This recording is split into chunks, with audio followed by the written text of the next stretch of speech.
Oh, crap! Oh, no! That got intense way faster. Oh, what was that? Oh, my gosh! Somebody saw me. Ah, so scary. Oh, I can't shoot.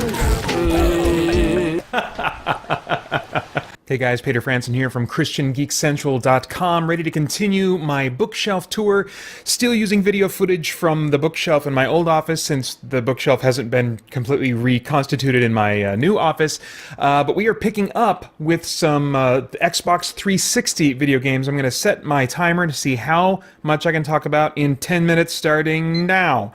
Alright, picking up, we left off at Dragon's Dogma Dark Arisen. Okay, this is an open world-ish action RPG, kind of like a Western RPG, but from, Eastern developers, and it's got AI-controlled party members, although you're mainly controlling one main person.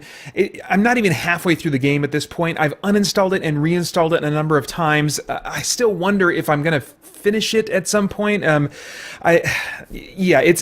hasn't gotten its hooks in me really for the long haul yet, so the jury is still way out on this. I think one of the main issues for me last time I uninstalled it was it's got this, largely open-ish world, but the fast travel options are really limited. Now, they did just come out with like a re-release on PS4, and I think one of the features on that is like you get unlimited fast travel, maybe from the beginning or something like that, but I don't know if that's worth a total repurchase for me. Anyway, moving along, Dungeon Siege 3. I bought this game for Extra Life 2015. Every year at Extra Life, I try to just either rent or buy really cheap, some new games to kind of discover, since BioShock was a huge discovery that turned my gaming world upside down the first year of Extra Life, so it's become a tradition.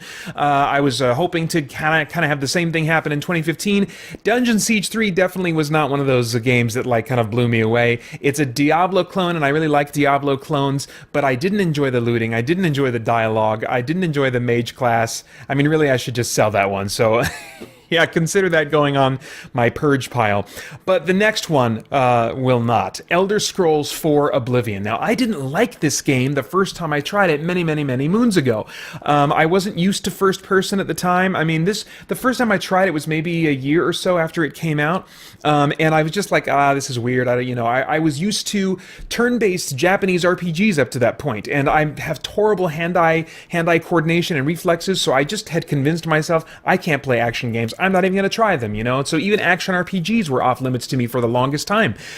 So anyway, this one was just between first person and it having, being an action RPG, real-time action RPG. I was like, no, I can't do this, but then I came back a year or so later, I think maybe after playing Mass Effect or something. I can't remember why I came back to it, but a year or so later, came back and I wondered where this game had been my whole life and why it didn't click with me before. I mean, this was my first open world game. I didn't understand the potential of like an open world game like this the first time I played through Oblivion. After I played Skyrim years later, I was like, okay, now I know how much you can squeeze out of these things. So I went back and I put like another 100 hours into Oblivion. Yes, it has what sounds like the same 4 voice actors to me, voicing all the characters in the game practically. Yes, the faces are kind of ugly and etc. Blah blah blah blah. But I mean, this was the first game where I was like, wow, I can create my own identity. I can kind of create my own emerging story through my actions, and the world is reacting to me. I could learn a number of any combo really of skills that were available. I could explore. I could do crafting and kind of creating to a limited degree. All the games that I'd played before this, I was just an observer of the world and the characters in it by comparison to this. This game felt like a huge step closer to actually inhabiting and exploring another world myself and gaining incredible powers, while I'm there. So I squeezed almost all I could out of the main campaign, or just the main edition of the game. I still want to try Victory. I've heard you can do Victory not by finishing the main campaign story, but by actually closing all of the gates. I don't know if that's just a rumor or not, but all of the Oblivion gates. So maybe I'll, try chipping away at that goal a little bit more during Extra Life, but I would like to go back and just try and close every single Oblivion gate that can appear anywhere on the map. I didn't like Shivering Isles, the main expansion for that. I did like Knights of the Nine, that was cool, and there's some other little bits of DLC that I bought, like the Mage's Tower and the Thieves, whatever it is, but I don't think I bought the horse armor. I'm not sure. I'll have to check my my save to see if I did.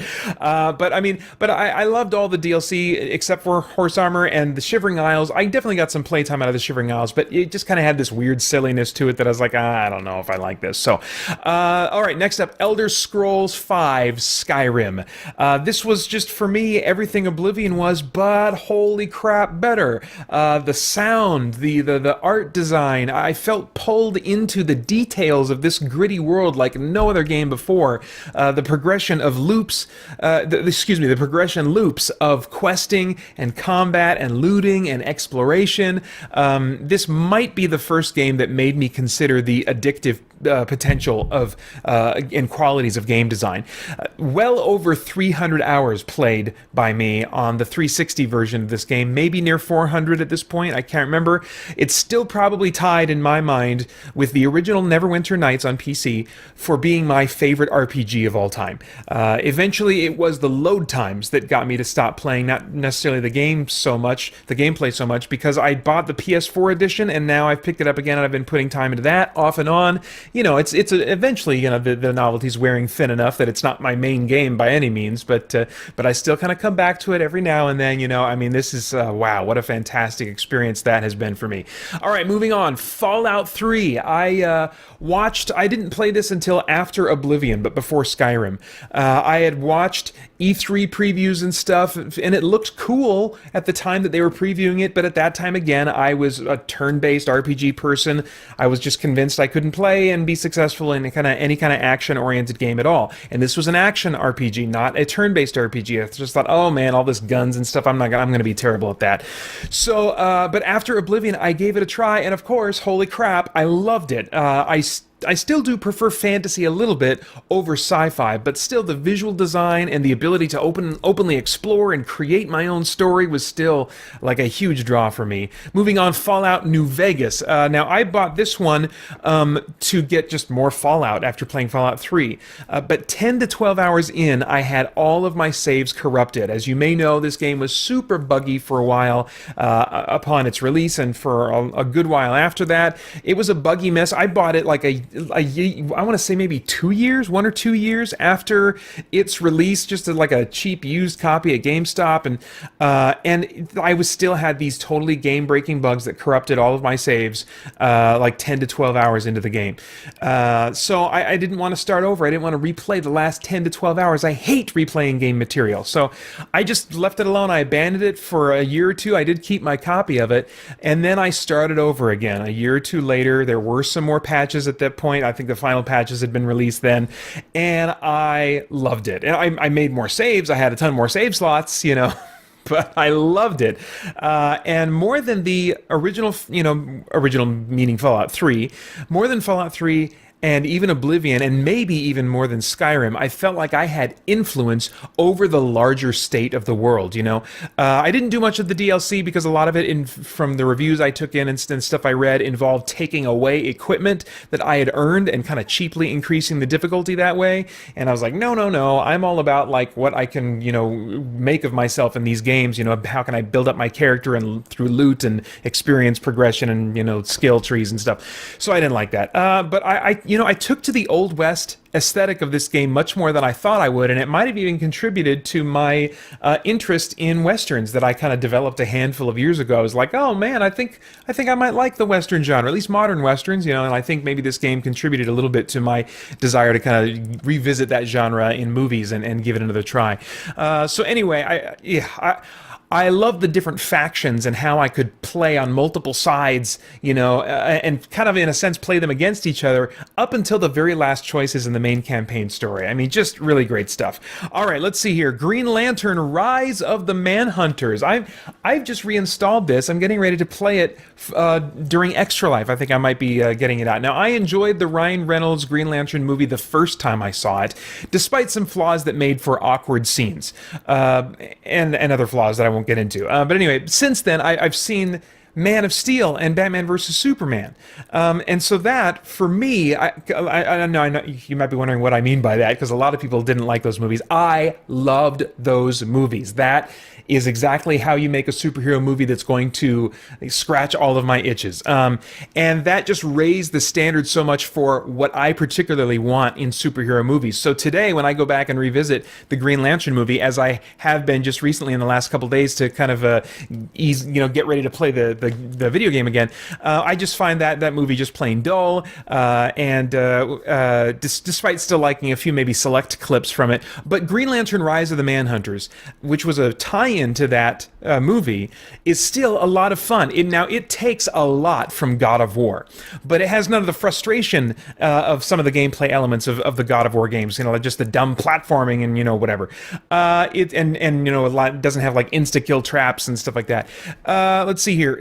It's got a nice variety of ring constructs and skill tree development that I really enjoy. I wish you could fly in standard levels. That it feels kind of weird that you. Oops. Okay, so this is going to have to be my last topic. That feels kind of weird that you just kind of can't fly around all the time. There are some flying levels that you can play, and so I guess that's kind of satisfying. It's like, okay, yeah, thank you for remembering that Green Lantern can totally fly. And then as you move from one area to another in a given level, there'll be these flying animations that look actually really, really cool and almost make up for the fact that most of the time you're walking around as Green Lantern in this game. Let's see here. Oh yeah, okay. It also has drop-in, drop-out couch co-op where a friend can play as Sinestro, and that's really cool. The story functions as a sequel to the movie, but it doesn't reference it at all, and it really can simply be played as a spacefaring Green Lantern story from Hal's early days in the Corps before Sinestro went bad. Ryan Reynolds' voice acting doesn't especially elevate the material, but it's still a bit of a novelty to have an actor like him doing video game voice work. Green Lantern fans who like God of War gameplay, if you have that combo, I think you should definitely give this one a try. It is one of my favorite superhero video games, not my absolute favorite, but one of my favorites, and easily my favorite movie tie-in video game of all time.